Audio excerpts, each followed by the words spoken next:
কি অবস্থা একটা দেখেন। আজকে কাজ করে দিয়েছি, কতদিন হয়ে গেছে, তারপর এখনও পুরো কমপ্লিট হয় না। এখনও 4টা চেয়ার হয়েছে আর 6টার বাকি আছে। মানে কি বলবো, মিস্ত্রির যে এত সংকট। আসসালামু আলাইকুম, আমি এসির ঘরোয়া ফার্নিচার থেকে রেবেকা। এই যে আমাদের অর্ডারি মালে 4টা কমপ্লিট হয়েছে মোটামুটি চেয়ার, আর টেবিলের স্ট্রাকচারটা হচ্ছে এই, এখনও কমপ্লিট হয় নাই। লেবার সংকট খুবই। এই যে বার্নিশের কাজ চলবে, এরপর বার্নিশের কাজ হয় নাই, মিস্ত্রির কাজ চলতেছে।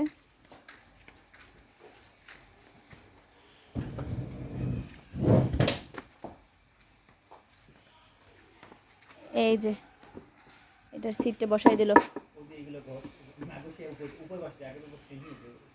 তারা ভাই। এটা কি মানে জাস্ট এটা এখন বসাই দিলে হয়ে যাবে? এটা কমপ্লিট নাকি? এবার কি কাজ থাকবে এটার? ঘষা মাজা। আচ্ছা,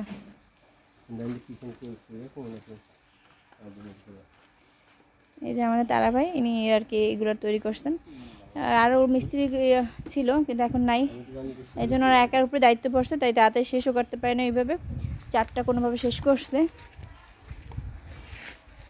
আর 6টা বাকি আছে, 6টা ধরবে।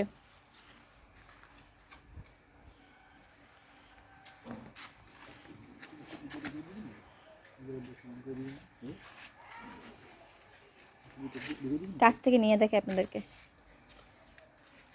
পুরো ডিজাইনটা।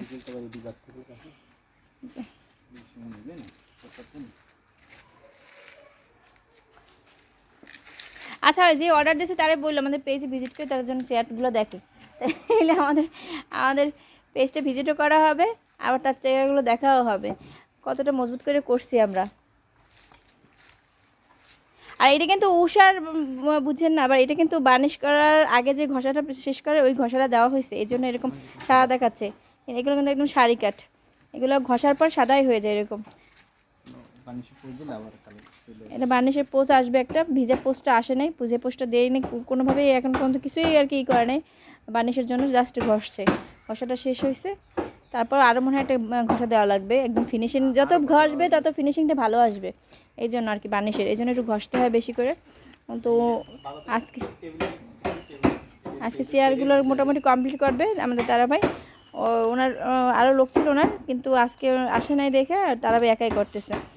এই যে এই যে টেবিলের অবস্থা, টেবিলের আবার বুঝেন না যে এটা এক সাইড নাই, এক সাইড আছে, এক সাইড এটা জোড়া লাগানো হয় নাই, জাস্ট এইটাই আর কি।